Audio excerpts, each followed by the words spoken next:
وَمِمَّنْ خَلَقْنَا أُمَّةٌ يَهْدُونَ بِالْحَقِّ وَبِهِ يَعْدِلُونَ، اور انہی میں سے جو ایسے ہیں جو ہم نے پیدا کی ہے ایسی امت جو راہ دکھاتی ہے حق کے ساتھ اور حق کے ساتھ عدل و انصاف پر قائم ہے. یعنی کون؟ اہل حق، اہل ایمان، مسلمان. جہاں کوئی اللہ کے ساتھ شرک کر رہے ہیں نا، تو اللہ نے اپنے وہ بندے بھی پیدا کیے ہیں کہ جو توحید بھی اسی طرح بیان کر رہے ہیں. بلکہ میرا تو یار یہ دعویٰ ہے، شرک اتنے شد و مد کے ساتھ لوگوں نے نہیں کیا جتنا لوگوں نے توحید شد و مد سے بیان کی ہے. تو اللہ تعالیٰ ایسے بندوں پر فخر کرتا ہے جو اس کی توحید کو بلند کرتے ہیں. سبحان ربک رب العزت عما یصفون. دیکھیں نا سورہ الصافات میں اللہ نے ایک ایک نبی کا ذکر کیا ہے. یار اللہ کو جو بندے پسند ہیں نا وہ اس کے پیغمبر ہیں. حقیقت بات ہے. اس لیے میں اکثر کہتا ہوں کہ اگر اس کائنات کی سب سے بڑی کوئی دعا ہے نا تو یہ ہے کہ یا اللہ پیغمبر بنا دے. لیکن یہ دعا حرام ہے، کیونکہ پیغمبر کا عہدہ وہبی ہے، کسبی نہیں ہے. وہبی ہے یعنی گاڈ گفٹڈ، کسبی یعنی ایفرٹ پٹ کر کے نہیں آپ حاصل کر سکتے. اگر اس کائنات کی کوئی سب سے بڑی دعا ہے نا تو یہی ہے کہ اللہ پیغمبر بنا دے، تو یہ تو پاسبل نہیں. تو اس کے بعد دوسری دعا یہ ہے کہ ہمیں قیامت میں اور جنت میں انبیاء کا پڑوس نصیب فرما. آمین. اس سے بڑی کوئی دعا ہو ہی نہیں سکتی. تو اللہ کو اپنے پیغمبر اتنے پسند ہیں.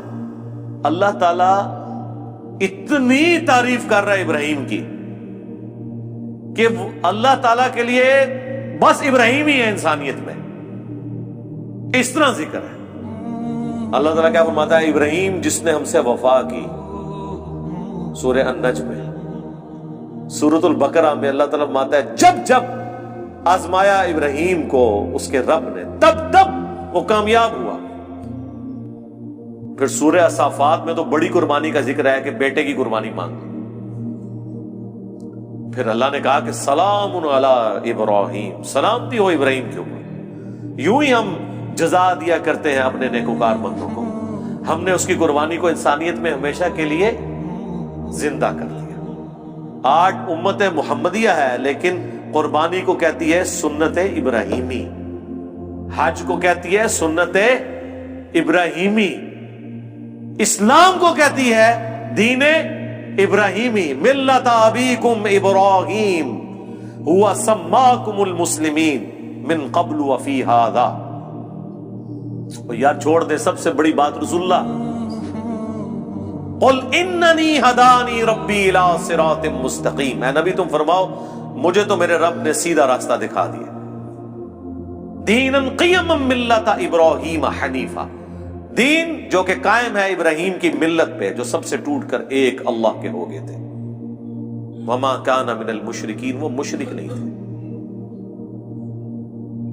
پھر سورہ نحل میں اللہ نے فرمایا ابراہیم اکیلے پوری امت ہے، اکیلا پوری امت. یعنی کوانٹٹی کوئی اللہ کے نزدیک اہم نہیں، کوالٹی. بندہ کہتا ہے کہ پتہ نہیں ابراہیم نے کتنے 90 لاکھ کلمہ پڑھایا ہے گا. آیا نا داڑ تلے دسو 90 بھی بندے نہ پورے کر سکتے. قرآن میں آیا ایک لوط ایمان لایا ابراہیم پہ، یا چند ان کے گھر والے جو بیوی بچے تھے. That's all. 10 کی گنتی بھی پوری نہیں ہوتی. اس لیے اللہ نے کہا ابراہیم پوری امت ہے. اللہ کے نزدیک ابراہیم علیہ السلام کی کتنی اہمیت ہے. تو سورہ الصافات میں اللہ نے ابراہیم کی قربانیوں کا ذکر کیا، نوح علیہ السلام کی کہا سلام علی نوح فی العالمین. ٹھیک ہے. موسیٰ اور ہارون کا ذکر کیا، سلام علی موسیٰ و ہارون. ٹھیک ہے. اور پھر اللہ تعالیٰ نے اینڈ پہ جا کے کنکلوڈ کیا سورہ الصافات میں تمام انبیاء پہ الگ الگ ذکر کر کے ان پہ سلامتیاں بھیج کے اینڈ پہ اللہ نے کہا سبحان ربک رب العزت عما یصفون. تیرا رب پاک ہے ہر اس شرک کی برائی سے جو لوگ اس کی طرف منسوب کرتے ہیں. کسی کو یہ ٹینشن نہ ہو جائے کہ اگر اللہ کے ساتھ کوئی شرک کرتا ہے یا اللہ کے لیے برے نام رکھتا ہے یا مخلوقات میں سے کسی کو اللہ کے برابر ٹھہراتا ہے تو اللہ کو کوئی ٹینشن ہو گئی ہے. نو، سبحان ربک رب العزہ، بے شک تیرا رب جو عزت والا ہے، پاک ہے، بلند ہے اس شرک سے جو لوگ اس کی طرف منسوب کرتے ہیں. وَسَلَامٌ عَلَى الْمُرْسَلِينَ. اس کے اندر پتہ کیا درد ہے؟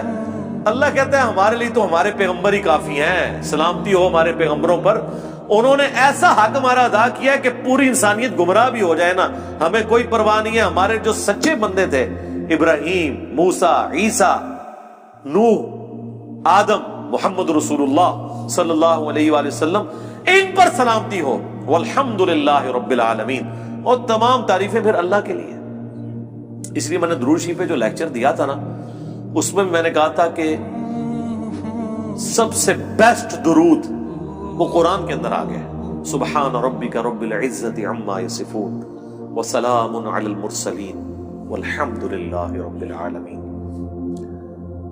آپ کو مزے کی بات بتاؤں، یہ جو حدیث ہے نا بخاری مسلم کی کہ نبی علیہ السلام فرض نماز کے بعد پڑھتے تھے، لا الہ الا اللہ وحدہ لا شریک لہ لہ الملک ولہ الحمد وہو علی کل شیء قدیر، اللہم لا مانع لما اعطیت ولا معطی لما منعت ولا ينفع ذا الجد منک الجد۔ بخاری مسلم میں تو اتنی یہ دعا آتی ہے۔ جو حضرت معاویہ نے خط لکھا تھا تو مغیرہ ابن شعبہ نے یہ وظیفہ بتایا تھا ان کو کہ اللہ کے نبی فرض کی نماز کے بعد یہ پڑھا کرتے تھے۔ لیکن ترمذی میں جب یہ حدیث آتی ہے نا، اس کے ساتھ یہ الفاظ بھی ہیں کہ اس کے بعد حضور پڑھتے تھے سبحان ربک رب العزت عما یصفون وسلام علی المرسلین والحمد للہ رب العالمین۔ یہ قرآن کی جناب فیورٹ ترین آیات ہے۔ مجھے آج بھی یاد ہے، میں 2007 میں حج کیا، تو 2007 کے اندر 2 حج آئے تھے، ایک جنوری کے مہینے میں اور ایک دسمبر میں، 18 دسمبر کو آیا تھا۔ تو وہ 18 دسمبر والا جو حج تھا نا، وہ میں نے کیا تھا۔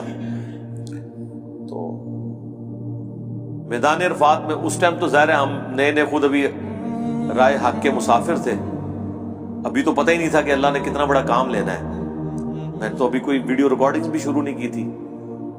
تو میدان عرفات میں مجھے آج بھی یاد ہے، میں جب دعائیں کر رہا تھا نا، تو مجھے ایک چیز جو میرے دل میں غم کے طور پہ تھی کہ دنیا کتنی شرک میں ڈوبی ہوئی ہے، اور پیغمبر دنیا میں آتے ہیں، کوشش کرتے ہیں، ایفرٹ پٹ کر کے چلے جاتے ہیں، لیکن پھر بھی ہدایت جن کی نصیب میں وہ حاصل کرتے ہیں جو ایفرٹ پٹ کر رہے ہوتے ہیں۔ تو اللہ تعالیٰ نے اتنی بڑی کائنات بنائی، اتنی مخلوقات پیدا کی، لیکن اینڈ رزلٹ یہ نکلا ہے۔ دنیاوی طور پہ تو ہم اسے ناکامی سمجھ رہے ہیں نا کہ اتنے بندے پیدا کیے ہیں تے وچوں جڑے کام دے بندے نے وہ چند ہی کی نکلے نے، باقی تو سارے فارغ ہو گئے۔ ٹھیک ہے، تو اب دنیاوی اعتبار سے تو ہم شاید اسے کریٹر کی کمزوری سمجھ رہے ہیں، لیکن اللہ تو بے پرواہ ہے، اللہ کو تو کوئی فرق نہیں پڑتا، سارے جہنم میں چلے جائیں، سارے جنت میں چلے جائیں، اللہ کو کوئی پرواہ نہیں۔ تو اس کے اوپر میں بہت زیادہ ایمفسائز کر رہا تھا اور میں بڑا پریشان تھا۔ تو اس وقت اچانک جو ہے نا اللہ تعالیٰ انسان کو چیز یاد دلواتا ہے نا، تو مجھے اللہ تعالیٰ نے میرے دماغ میں یا میرے دل میں یہ چیز ڈالی کہ سبحان ربک رب العزت عما یصفون، تمہارا رب پاک ہے جو عزت والا ہے ہر اس شخص کی برائی سے جو اس کے ساتھ شرک کو منسوب کرتا ہے، وسلام علی المرسلین، رسول ہی کافی ہیں۔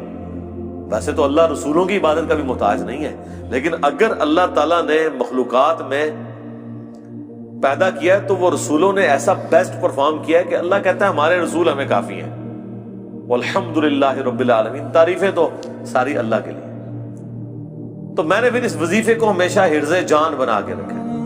میں ہمیشہ کوشش کرتا ہوں کہ میں اپنی ہر نماز کی پہلی رکعت میں یہ سورہ فاتحہ کے بعد پڑھوں، سبحان ربک رب العزت عما یصفون وسلام علی المرسلین والحمد للہ رب العالمین۔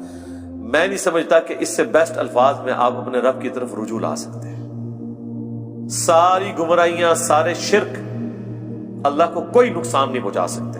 سبحان ربک رب العزت عما یصفون۔ اور اللہ کے بعد اگر کوئی حقدار ہے نا کہ اس کا شکر ادا کیا جائے تو وہ اللہ کے پیغمبر ہیں، جنہوں نے کمٹمنٹ کے ساتھ اللہ کی مخلوق تک اپنا پیغام پہنچایا، اور وہ اللہ نے اس میں ایڈ کر دیا وسلام علی المرسلین، سلام ہو رسولوں کے اوپر، والحمد للہ رب العالمین، اور تمام تعریفیں اس رب کے لیے جو سارے جہانوں کا پالنے والا ہے۔ تو میرے بھائی قرآن جس کو بابا مانتا ہے نا وہ پیغمبر ہوتے ہیں، باقی آپ کے بنائے ہوئے باپے ہیں، باقی سارے فالوورز ہوتے ہیں۔ قرآن کی ڈاکٹرین میں امام وقت کا پیغمبر، قرآن کی ڈاکٹرین میں اللہ کا نمائندہ وقت کا پیغمبر۔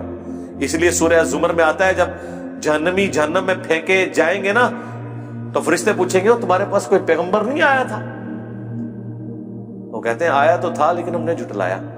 حالانکہ پیغمبر تو صرف ان کے پاس آیا ہوتا ہے جن کے سامنے ہوتا ہے۔